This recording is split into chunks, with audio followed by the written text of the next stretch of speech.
자, 우리 13번 문제를 보시면 표준원가 계산에 관련된 설명으로 가장 올바르지 않은 것을 물었습니다. 표준원가 계산 제도는 전보원가 계산, 변동원가 계산 모두에 적용할 수 있고요. 원가의 표준은 기본적으로 수량 표준과 가격 표준으로 이루어진다. 원가 발생 예외를 관리해서 통제하기에 적절한 원가 계산 방법이다. 다 맞습니다. 4번에 보시면은 표준원가 계산 제도를 채택할 경우에는 비계량적인 정보를 무시할 가능성이 있죠. B자가 빠졌습니다. 표준원가 계산도 숫자로만 갖고 가는 거잖아요. 그쵸? 그러니까 숫자가 아닌 정보를 무시할 수 있다. 4번에 B자가 빠졌어요. 14번 문제 보시면 이제 당원의 실제 노무 시간이 2,500시간이었을 때 실제 생산량에 허용된 표준 직접 노무 시간은 얼마인가? 공식을 써볼까요? 실제 가격 마이너스 표준 가격 곱하기 실제 시간. 다시 쓸게요. 우리 노무비에서는 가격이란 말 안 쓰고 임률이란 말을 더 많이 쓰니까 실제 임률 마이너스 표준 임률, 실제 임률 마이너스 표준 임률 곱하기 실제 시간 곱하기 실제 시간. 이렇게 하면 임률 차이가 계산이 됩니다. 임률 차이. 자, 그리고 두 번째는 실제 시간 마이너스 표준 시간 곱하기 표준 임률. 이렇게 하면 얘는 능률 차이라는 말 써요. 그리고 요 표준 시간은 실제 생산량에 허용된 단위당 표준 시간이라고 합니다. 실제 생산량에 허용된 단위당 표준 시간이라고 하고요. 자, 대입 한번 해보자. 실제 노비가 얼마라고 나와 있어? 일단 문장에서 실제 노무 시간은 몇 시간? 2,500시간 나와 있죠? 얘들아, 얘가 2,500시간이에요. 2,500시간. 그럼 밑에도 2,500시간. 이렇게 나와 있습니다. 실제 노비가 7,500원 나와 있습니다. 여러분, 그건 뭐냐면, 여기 봐봐. 실제 노비는 실제 곱하기 실제. 여기 실제 시간 곱하기 실제 임률. 얘가 7,500원이라는 얘기야. 이렇게.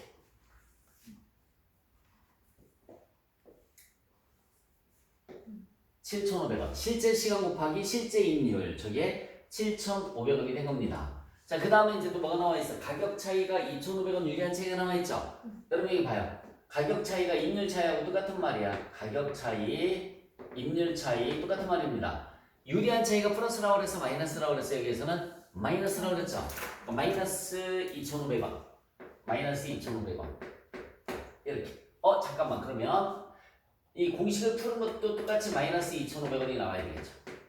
공식을 푸는 것도 똑같이. 얘는 괄호로 한 거고 얘는 괄호를 풀었을 때야. 자, 그 다음에 이제 능률 차이가 1,400원 분리라고 나와 있어요. 1,400원 분리니까 플러스 1,400원. 이렇게. 1,400원 분리니까 플러스 1,400원. 나와 있는 거 다 집어넣지, 그치? 자, 다시 한번. 일단은 공식이 안 돼 있으면 풀 수가 없는 문제야. 공식 쓴 다음에 실제 시간 2,500시간, 여기 2,500시간. 실제 노비는 실제 시간 곱하기 실제 임률이 실제 노비예요. 7,500원. 이렇게 구분을 잘랐습니다, 내가. 가격 차이는 유리한 차이니까 마이너스 2,500원. 능률 차이는 불리한 차이니까 플러스 1,400원. 다 끝났어요, 이제. 여기 봐. 7,500원에서 이렇게 계산한 건 얼마일까? 봐봐. 얘랑 얘를 곱해준 게 7,500원이지. 얘랑 얘를 곱해준 건 얼마일까? 7,500원에서 얼마를 빼야지 마이너스 2,500원이 나오냐면 만원이네. 그치? 만원. 7,500원에서 만원을 빼야 마이너스 2,500원 나오잖아. 그럼 이제 얘 나오네. 여기 봐요. 얘 곱하기 얘가, 여기 봐. 얘 곱하기 얘가 얘죠. 만원. 만원 나누기 2,500원 하면 표준 임률이 나오겠지? 얼마 나오나 계산기 두드려. 만원 나누기 2,500원. 4원이 나오죠. 다시 얼마? 4원 나오잖아. 4원. 표준 임률은 4원이 나옵니다. 그러면 잠깐만 보게 들어보세요. 얘가 4원이면 얘 밑에 표준임률도 얼마가 되는 거지? 4원이 되죠. 됐어? 다 끝났어. 그러면 요거 계산하면 이 값을 x로 놓으면 x 곱하기 4원이 1,400원이잖아. 다시 한번 x 곱하기 4원이 1,400원이면 x 값은 1,400원 나누기 4를 내주면 되지. 그러면 얼마 나오니? 350시간이야. 얘는 시간이니까. 시간에서 시간을 빼준 거니까 350시간이야. 얘가 플러스지. 선생님 보세요. 얘가 플러스지. 얘는 뭐가 되는 거야? 플러스. 그 2,500시간에서 얼마를 빼줘야지 350시간이 나오는 거야? 2,150시간. 이렇게. 2,150시간. 실제 생산량이 허용된 표준시간은 2,150시간이 되는 겁니다. 됐어요? x 곱하기 4원에서 1,400원 나왔으니까 1,400원 나누기 4원 하면 350시간이 나오는 거야. 플러스가 나와야 되는 거니까 얘가 더 커야 되는 거잖아. 350시간만큼. 그러니까 얘는 2,150시간이 되는 거예요. 2,150시간. 공식을 못 외우면 그냥 패스를 해야 되는 문제입니다. 변동제조간접비 소비 차이는 얼마인가? 이렇게 물었죠, 그렇죠? 얘도 공식 여기 봐요. 변동제조간접비. 변동제조간접비는 제일 먼저 실제 발생액이 들어가면 돼요. 실제 발생액이 들어가고요. 그 다음에 실제 시간 곱하기 예정배부율이 들어가고요. 그 다음에 표준시간 곱하기 예정배부율이 들어갑니다. 그리고 이 표준시간은 실제 생산량에 허용된 단위당 표준시간이 되는 거고요. 실제 생산량에 허용된 단위당 표준시간. 1회 문제에서는 고정제조간접비가 나왔어요. 고정제조간접비는 여기 실제 발생액이 들어갔었고요. 실제 발생액, 고정제조간접비까지 쓰면 실제 발생액, 여기 내가 기준조업도라고 썼어요. 기준조업도 곱하기 예정배부율, 얘가 예산액이라고 했어요. 예산액. 그 다음에 여기는 표준시간 곱하기 예정배부율. 여기에서 이 표준시간은 요거 실제 생산량에 허용된 단위당 표준시간이 되는 거고요. 요 표준시간은 요게 변동제조간접비하고 고정제조간접비의 공식입니다. 그럼 여기에서 이렇게 차이를 얘와 요거 차이를 우리가 소비 차이란 말 쓰고요. 소비 차이 이렇게 두 개 차이를 능률 차이라고 그래요. 능률 차이. 그리고 얘가 예산 차이, 조업도 차이. 이렇게.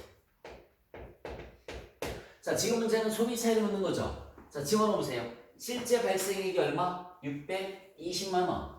실제 발생액이 620만원. 그 다음에 실제 투입시간에 허용된 변동제조간접비 얼마? 650만원. 여기 봐요. 실제 시간에 허용된 변동제조간접비 되겠지? 얘가 얼마 돼? 650만원. 일단 소비 차이는 마이너스 30만원이 나왔으니까 유리한 차이가 되겠죠. 자, 얘는요. 실제, 거기 뭐라고 나와 있어? 실제 산출량이 뭐지? 실제 생산량이 되겠지? 여기 봐봐. 실제 산출량이 생산량이잖아, 그죠? 실제 산출량이 허용된 변동제조간접비 얼마? 630만원 나와 있고요.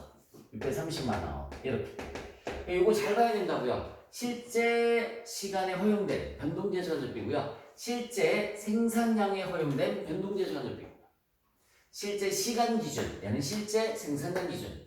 그러면 능률 차이는 650에서 630을 빼니까는 20만원만큼 불리한 차이가 나오는 거고요. 자, 여기서 소비 차이를 물었으니까 30만원 유리 3번이 답이 되는 겁니다.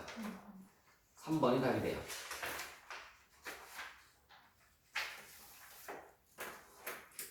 16번까지 일단 보겠습니다. 변동원가 계산. 아니다. 일단 칠판 먼저 정리하시기 바랍니다. 자, 16번. 변동원가 계산의 유용성으로 올바르지 않은 것을 물었습니다. 이익계획과 예산 편성에 필요한 원가 조합도 이익에 관련된 자료를 변동원가 계산 제도에 의한 공원이익 손익계산서로부터 쉽게 얻을 수 있습니다. 특정 기간의 이익이 생산량에 의해서 영향을 받지 않는다도 맞고요. 일반적으로 인정된 회계원칙으로 기업 회계 측면의 외부 보고 자료로 이용될 수 있다. 3번이 틀렸죠? 3번은 뭐에 관련된 거지? 정보원가 계산 관련되어 있는 거고요. 3번에 일반적으로 인정된 회계 원칙으로 기업 회계 측면의 외부 보고 자료로 이용될 수 있다. 변동원가 계산은 내부 자료예요. 내부 자료. 4번을 봤더니 이익이 매출액과 동일한 방향으로 움직이므로 경영자 입장에서 이해하기가 쉽습니다. 17번 정보원가 계산은 변동비와 고정비가 다 들어가는 거라고 그랬죠? 몇 번이지? 2번입니다. 직접 재료비, 직접 노비, 변동제조관료비, 고정제조관료비까지. 여러분 판매관리비가 제품원가 계산에 들어가면 돼야 안 돼? 안 되죠? 1, 2, 3, 4번은 무조건 아웃인 거야. 1번은 변동원가 계산이고 그치? 1번은 변동원가 계산, 2번은 정보원가 계산에서의 제품원가를 구성하는 항목입니다. 총 매출액을 계산하면 얼마인가? 자료가 판매가격, 변동비, 고정비, 영업이익이 나와 있으니까 이 공식에 집어넣으면 되겠다. 매출 마이너스 변동비, 매출 마이너스 변동비는 공원이익 마이너스 고정비, 공원이익 마이너스 고정비는 영업이익. 여기에 집어넣어보도록 하겠습니다. 영업이익이 1,470만원이에요. 1,470만원. 고정비는 얼마라고 나와있니? 210만원. 고정비는 210만원 이렇게 나와있습니다. 맞아요? 자, 그러면 얘들아 공원이익은 얼마가 되는 거지? 1,680만원 되는 거죠? 1,680만원 이렇게 되는 거고요. 그 다음에 단위당이 나와 있으니까 단위당 판매 가격은 얼마라고 나와 있어요? 8,000원. 단위당 판매 가격은 8,000원 나와 있고요. 단위당 변동비는 4,500원 나와 있어요. 단위당 변동비는 4,500원. 그럼 여러분 여기 잠깐만 고개 들어볼래? 단위당 공원이익은 얼마라고 나올까? 8,000원에서 4,500원 빼주면 3,500원이 나오죠? 네. 3,500원. 여러분 여기 볼래? 단위당 판매 가격 8,000원에서 변동비 4,500원 빼주면은 단위당 공원이익이 3,500원 나왔죠? 금액 나누기 단가는 수량이 나오는 거잖아. 수량이 몇 개 나올까? 금액 나누기 단가는 수량, 판매 수량이 나오는 거야. 몇 개? 4,800. 4,800개? 4,800개. 다시 금액 나누기 단가를 하면 수량이 나온다고. 매출 수량. 조금 빼주시면 돼요. 그럼 얼마 나오니? 8,000 곱하기 4,800개 하면 8, 4, 30, 8, 3,840만원 나오죠? 네. 3,840만원. 답은 2번입니다. 19번. 변동원가 계산, 정보원가 계산에 관련된 걸 물었으니까 또 이 공식을 써볼게요. 정보원가 계산 순위, 정보원가 계산 순위 플러스 기초 재고 자산, 기초 재고 자산 속 고정비 마이너스 기말 재고 자산 속 고정비 이렇게 는 변동원가 계산 순이익이 됩니다. 변동원가 계산 순이익 이렇게. 물음이 뭘 물었어요? 전기와 단계, 단위당 고정제조관료비는 동일하고 기초 재고액보다 기말 재고액이 크다라고 나와 있어요. 여기 봐봐. 기초 재고액보다 기말 재고액이 크대. 그냥 아무 숫자 하나 집어넣어봤어요. 아무 숫자 하나 집어넣었어. 기초를 없는 걸로 하고 기말을 10만원 집어넣어봤어요. 그리고 또 아무 숫자 하나 또 집어넣어보자. 얘가 100만원이면 얘는 얼마라고 계산이 되는 거지? 90만원. 이렇게 계산이 되겠죠? 전부 변동보다 정보원가 계산이 크죠? 정보원가 계산에 의한 순이익이 더 크다. 몇 번이 답이 되는 거지? 그러면 2번이 답이 되는 거죠. 2번. 됐습니까? 그냥 아무 숫자는 집어넣었을 뿐이야. 기초보다 기말이 크다라고 그랬으니까 기초를 0으로 집어넣고 기말을 10만원 집어넣습니다. 그리고 정보원가 계산 100만원 집어넣었더니 변동은 자연스럽게 얼마 나오는 거야? 90만원 이렇게 나온단 말이야. 20번.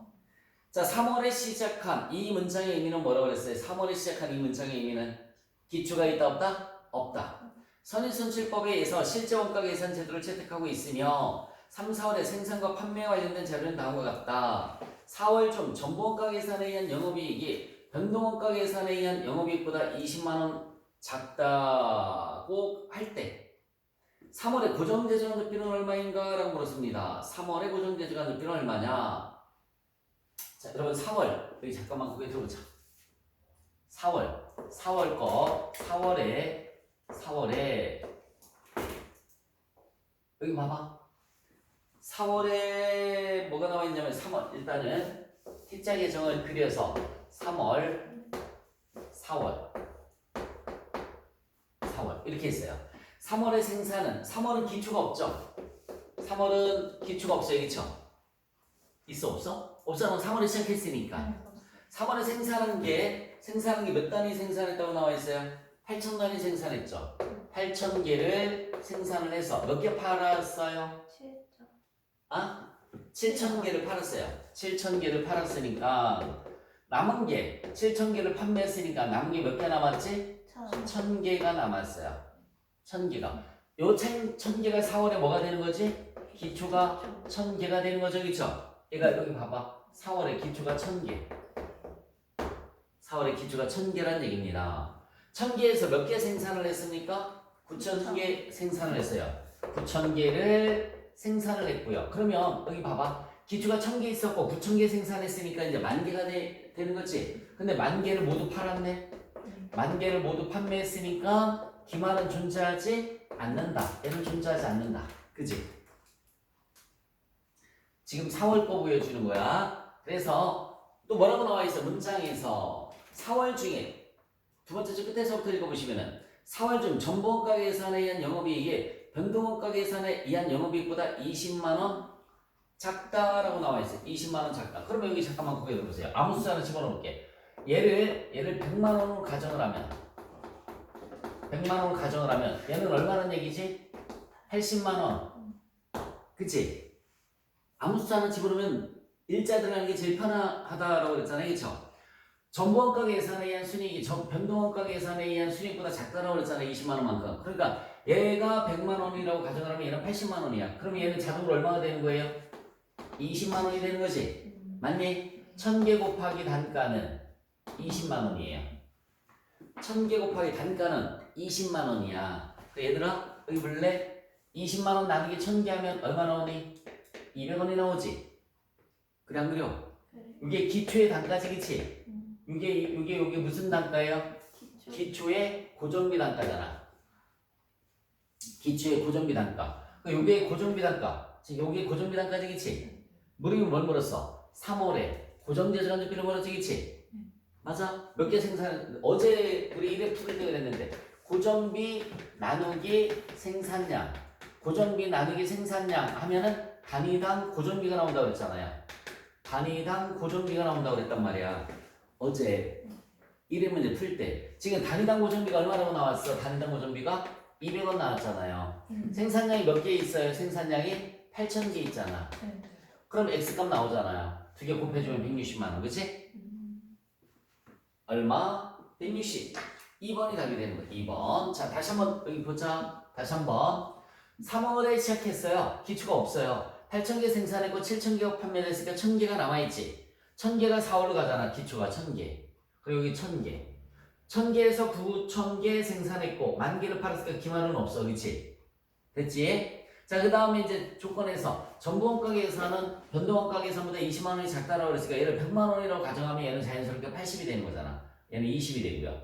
근데 얘 나누기 하면 고정비 단가가 200원이구나. 여기 기초 속에 있는 고정비 단가가 200원이구나. 기초 속이면 얘지기치. 맞아요? 여기에 있는 고정비 단가가 200원이잖아. 그치? 그러면 고정비 나누기 생산량이 단위당 고정비라고 그랬잖아요. 얘 나누기 8,000개는 200원이니까 거꾸로 계산하면 160만원. 이렇게. 그래서 고정비는 160만원 계산이 되는 겁니다. 자, 21번. 활동기준 원가 계산 절차로 옳은 것을 옳았습니다. 제일 먼저 활동을 분석을 해줘야 돼요.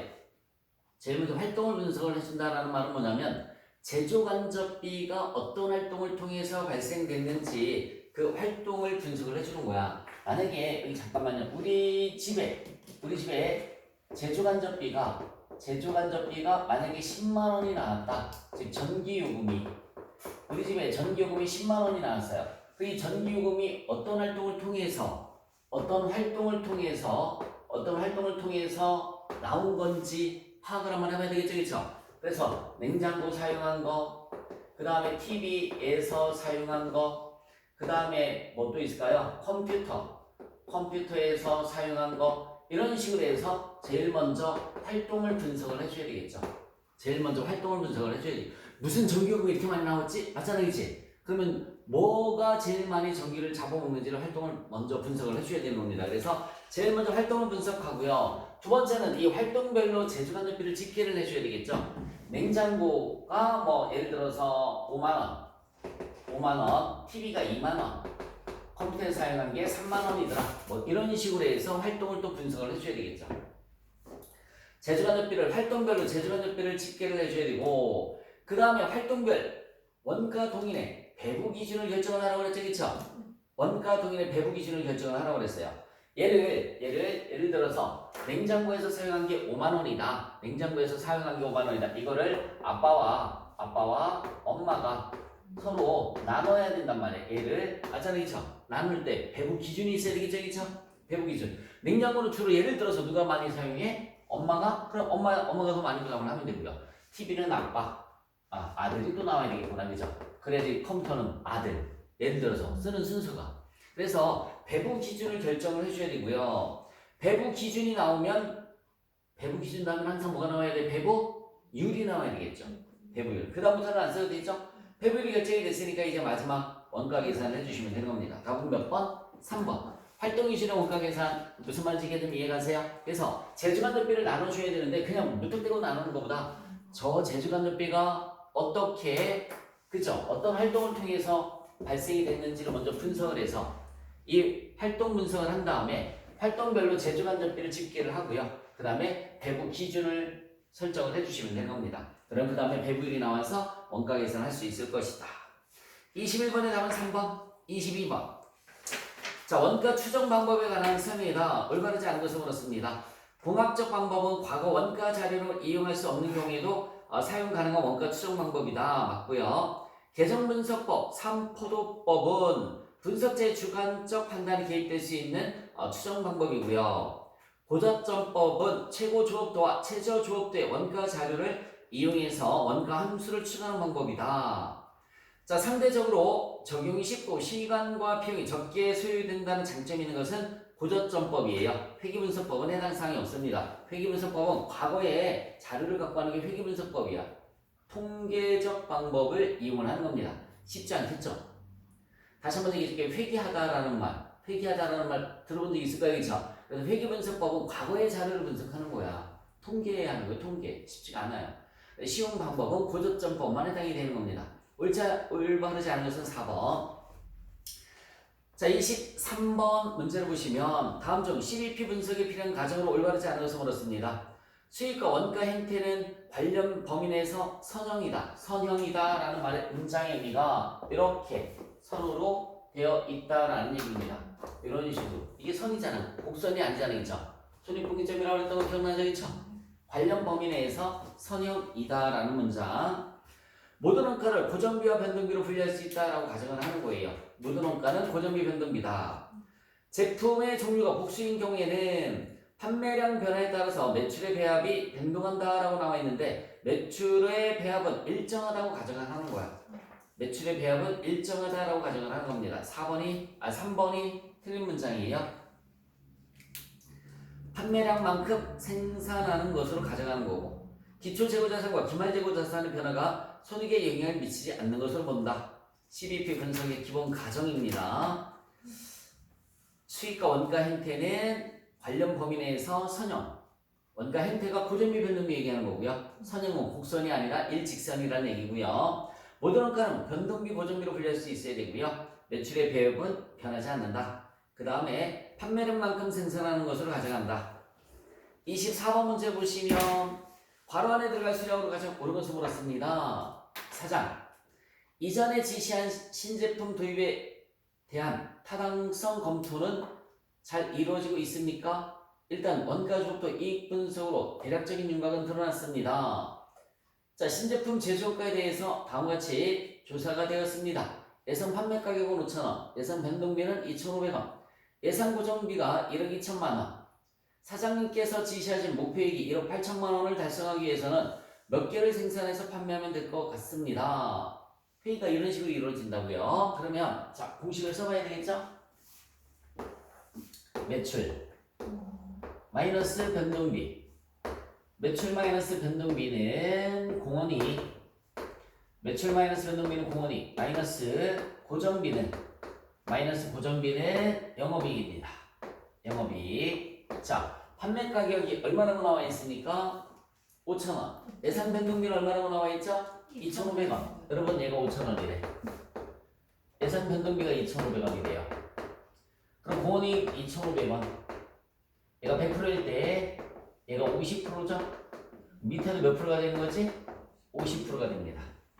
고정비가 얼마라고 나와 있어요? 1억 2천만 원 나와 있죠? 고정비는 1억 2천. 여러분, 고정비는 1억 2천.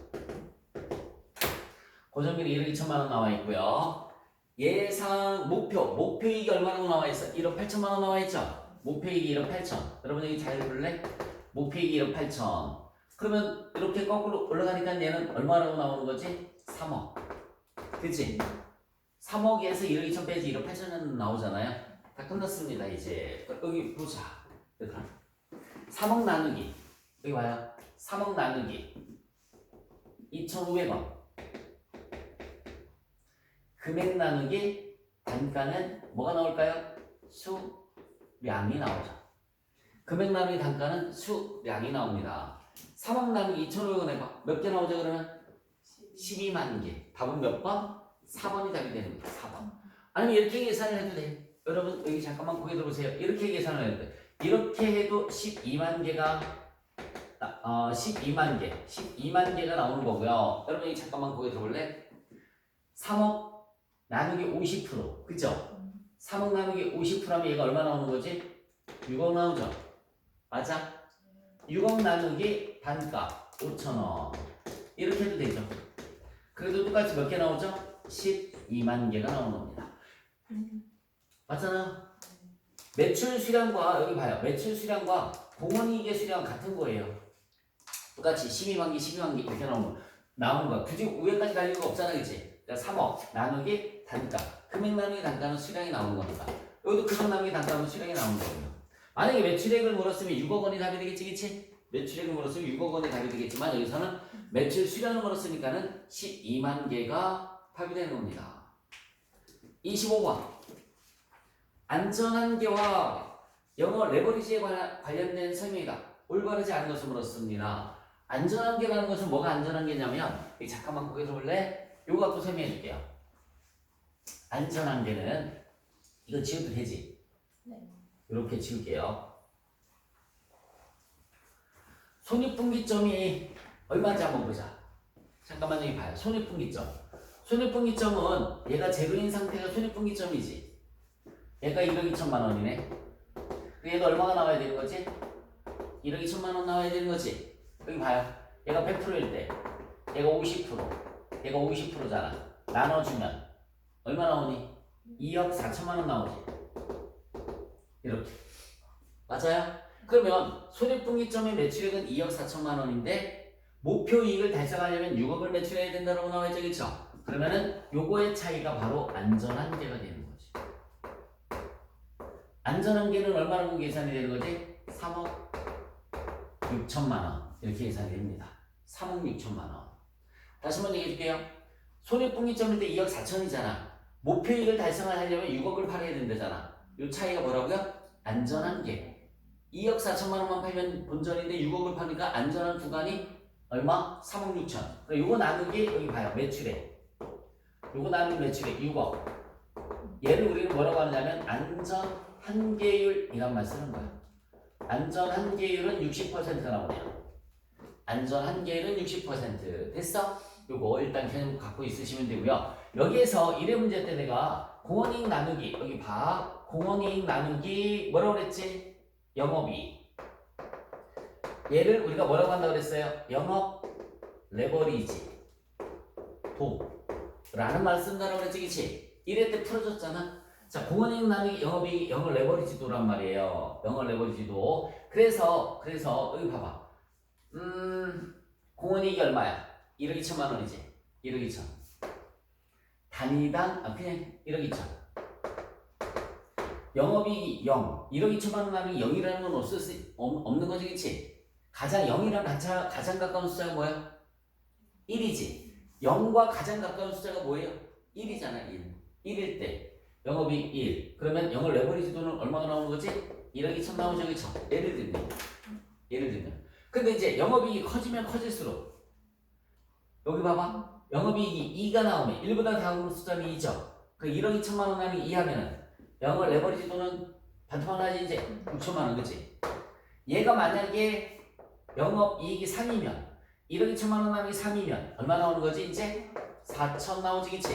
자, 영업이익이 증가할수록 영업 레버리지 돈은 어떻게? 줄어드는 거지.